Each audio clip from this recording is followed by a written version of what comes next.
Évidemment, on continue à parler des marchés sur Boursorama et alors aujourd'hui on est content évidemment parce qu'on a, il rigole, non mais on a un beau rebond là à la mi-journée encore une fois du CAC 40, mais pour l'instant c'est octobre rouge quand même sur les marchés, on a quand même près de 10% de baisse sur le CAC 40 en un mois et hier on a encore une fois sur les marchés américains, mais il y avait de quoi se faire peur. Marché américain, marché asiatique. Ouais, Nasdaq qui perd 5%. 4,5%, non mais quasiment 5%, mais 3% sur le S&P, c'est colossal. C'est un peu effrayant quand même, non? Oui, non, c'est vrai. Les mouvements sont quand même un peu assez. Alors, moins 3,72 sur le Nikkei, ça fait un peu peur. 4,4 sur le Nasdaq, on n'avait pas vu ça depuis le 18 août 2011. Le S&P il a reculé 14 fois sur les 18 dernières séances depuis le début de ce mois. Alors c'est vrai que ça fait un petit peu peur. Et puis un signe qui ne trompe pas, dans les conversations de tous les jours, on entend parler de la bourse qui arrive quand même assez peu, il faut le dire David. Les gens notamment... À la machine à café, c'est ça? À la machine à café, mais pas que celle de Boursorama, qui ont des unités de compte et qui peuvent maintenant voir, notamment sur leur assurance vie, baisser leur support, s'inquiètent de cette baisse des marchés parce que ça se traduit, ça se traduit aussi dans leurs produits d'épargne. Donc oui, c'est vrai que ça fait un petit peu peur. Ouais. Alors c'est quand on se compare à 2008, effectivement la baisse est moindre, mais quand même 10% de baisse sur un mois, c'est pas rien. Puis tout le monde l'attend. Combien de fois on l'a dit, des experts nous l'ont dit, et à bout d'un moment, la hausse one way, il faudra bien qu'il y ait une correction. Donc on a envie de se dire, bah oui, on l'attendait, voilà, on ne va pas s'angoisser plus que ça. Quoi. Bon, après c'est violent, mais que... Sauf qu'on a vu refleurir un mot qu'on avait un petit peu oublié ces derniers temps, et puis il a fait son grand retour, et puis il s'est multiplié ces derniers temps. Ce mot, c'est profit warning. Avertissement sur résultat. Ouais. Sur le chiffre d'affaires, sur résultat net, sur la rentabilité, sur les perspectives. On va quand même rappeler les deux plus gros gadins. Excusez-moi, Atos sur le mois, moins 38%, il faut le dire. Sopra Steria, moins 37%. Ce sont des avertissements sur résultat. Pas forcément graves, pas forcément inquiétants, mais en tout cas sur des actions qui étaient des bons élèves. Atos, Sopra Steria, qui étaient avec des niveaux de valorisation généreux, qui reprenait un petit peu en compte ces belles perspectives, et bien tout de suite dans un marché qui par ailleurs est tendu, ça se paye cash, mais elles ne sont pas les seules, David. On a effectivement Big Ben, on a eu Bouygues, surprise sur Bouygues qui avait dévoilé plutôt des résultats plutôt bons à l'été, et puis là ils nous disent que ça va un peu moins bien dans la construction. Sur Michelin, tout le secteur auto est sous pression, il ne faut pas oublier quand même, au début du mois de septembre, on l'avait un peu laissé passer, BMW mettait en garde sur les perspectives qui étaient plus compliquées à cause notamment des tarifs douaniers, de la guerre commerciale. Daimler a emboîté le plat. On voit que dans les plus fortes baisses du SBF 120 sur le mois écoulé, on a Plastic Omnium, on a Forcia, on a Valeo. Si on se décentre un peu du marché français, on a Autoneum qui est un groupe suisse qui est fournisseur de l'industrie automobile, qui a fait un profit warning. On a Voestalpine qui est un groupe autrichien spécialisé dans les aciers spéciaux. Voilà, c'est quand même, il y a quand même quelques secteurs comme ça qui sont sous tension. Les semi-conducteurs, vous en parliez avant, Texas Instruments, moins 8%, et puis quand même le PDG de Texas Instruments, Rich Templeton, qui dit « La demande pour nos produits s'est ralentie sur la plupart de nos marchés. ST Micro, qui avait pourtant publié un T3 plutôt solide hier, a fortement décalé parce que là aussi, perspective moins bonne attendue sur le T4. Et puis il a entraîné Soitec dans son sillage. Donc, il se passe quand même des choses. Avec les facteurs de risque auxquels on ne revient pas parce qu'on en parle tout le temps, le Brexit, l'Italie, la guerre commerciale. Et finalement, le b.a.-ba, c'est quand même ce sont les résultats. Et donc justement, ce sont ces résultats et ces perspectives, ces prévisions décevantes qui pour le coup font parfois tousser, c'est là où ça coince. Ben oui, complètement, parce qu'en fait, la toile de fond, on voit qu'elle s'est assombrie. C'est vrai qu'on ne va pas les reciter, mais on a maintenant l'Italie, on a le Brexit au niveau européen, on a la guerre commerciale entre les États-Unis et la Chine. Donc, le background, si je puis m'exprimer, n'est pas super positif, et donc on se ressent tout de suite, effectivement, sur les résultats. On voit que les sociétés qui ne déçoivent pas, comme c'est le cas aujourd'hui pour Schneider, ça marche, plus 7%. On a vu Fnac Darty qui continue sur une lancée haussière, après là aussi des résultats qui ont plutôt conforté le marché. Kering, par contre, effectivement, dès que vous avez une déception, c'est une sanction terrible. On voit quand même aussi l'asymétrie de perception entre hier Boeing qui fait plutôt mieux que prévu, qui gagne 1,3%, et Texas Instruments qui lui déçoit et c'est moins 8. Donc là, sur les actions françaises qu'on citait, il y a eu des belles hausses, mais il y a quand même une les sanctions, parallèlement, sont plus fortes que les hausses. Avec une espèce d'asymétrie. Moins 25% sur Sopra Steria, pareil à peu près pour Atos.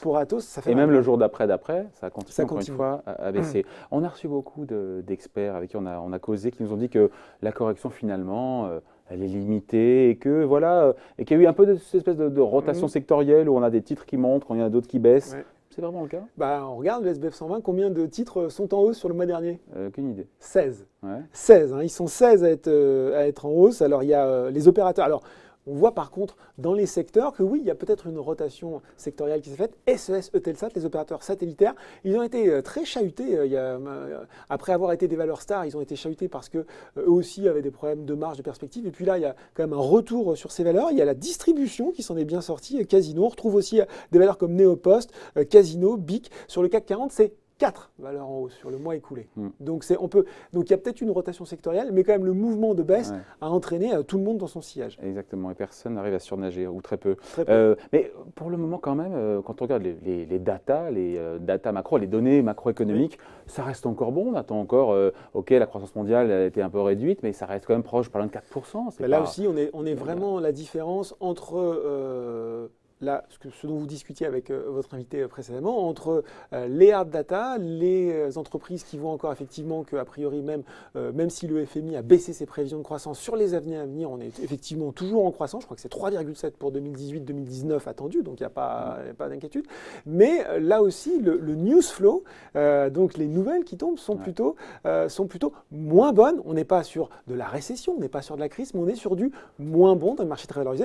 On rappelle les PMI européens qui sont tombé il a aussi il y a peu de temps, avec des PMI européens qui étaient en dessous des attentes, un plus bas de 25 mois, 52,7. On est au-dessus des 50, qui marque la différence. Il n'y a pas de récession, mais la croissance est là, mais elle ralentit en zone euro. Voilà, et donc ce qui nous ramène, David, effectivement, je pense, à la micro, c'est-à-dire au profit des entreprises. Il va falloir maintenant, en fait, ce mouvement de baisse, il va falloir effectivement l'analyser dans son ampleur, mais il va bien falloir regarder au sein de son portefeuille ce qu'on a, parce que effectivement, les valeurs qui vont faire des profit warning vont être sanctionnées durement. On rappelle que, à mon sens, le T4 va être un trimestre assez important à surveiller, puisque le beige book de la Fed est paru hier, il a confirmé les craintes sur les coûts d'approvisionnement de certains groupes américains. Les tarifs douaniers, c'est Reuters qui avait fait le recensement. En 32 pages, ils sont cités 51 fois.